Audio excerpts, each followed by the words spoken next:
The honourable member for Hamilton East, Stoney Creek. Well, thank you, Mr. Speaker, and very sad for me. I've got about 3 minutes to speak, so I'll have to be very quick. I want to begin by saying very clearly to Canadians watching today that the New Democrats say that OAS is sustainable. There is no crisis in OAS except the one created by the Conservatives. Thank you, Mr. Speaker. I see that you say I have a couple more minutes than I thought. I appreciate that.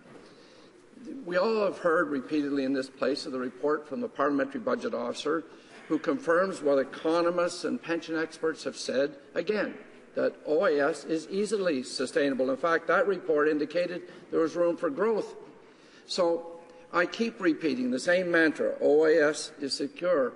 It is something that's affordable.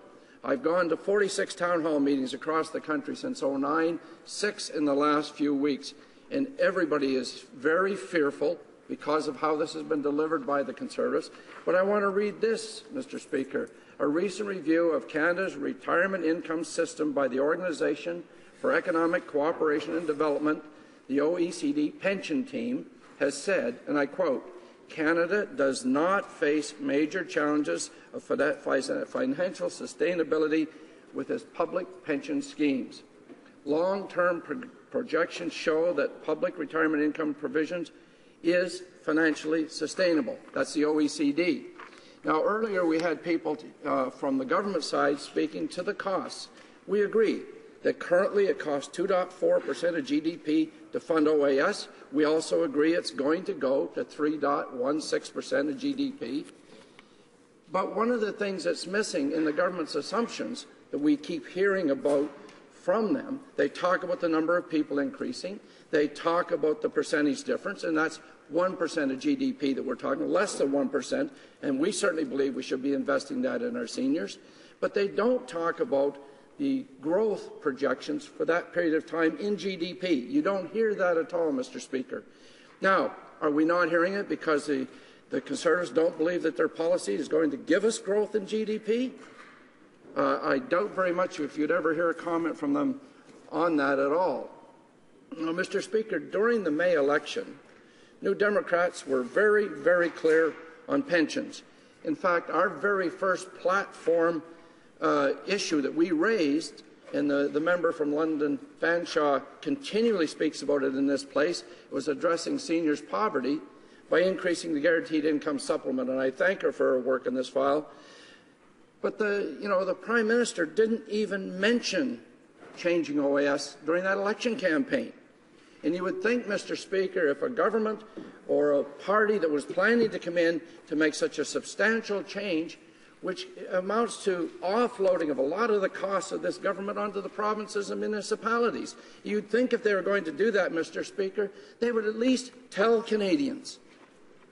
Do you suppose the reason they didn't tell Canadians is they might have lost a couple of votes? I can tell you from the round tables and town halls that I've been holding, about 30% of the people that come into those rooms are former Conservative supporters, and they're the ones using the word former, Mr. Speaker. So, it's very, very troubling that a party was going to make these kinds of changes. And let's talk about the cost for a moment. You're going to take approximately $6,000 a year for each of those 2 years. And if in the province of Ontario, I'll use as an example, if a person's on a disability pension that's expected to, at 65, transfer to OAS and GIS, that won't happen for 2 years.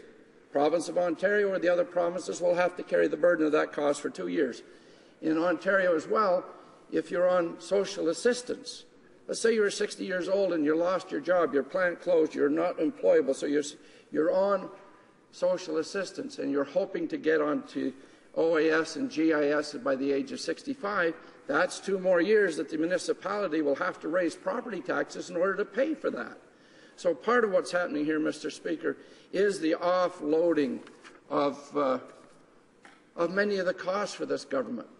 When I went from town hall to town hall, people were talking about the fact of very offended that our Prime Minister, when Davos made pronouncements about retirement security in a foreign country. Now, I want to be clear. We're not saying that the Prime Minister at that time said 65 to 67, but the PMO notes said that to the media. Thus, the storm started.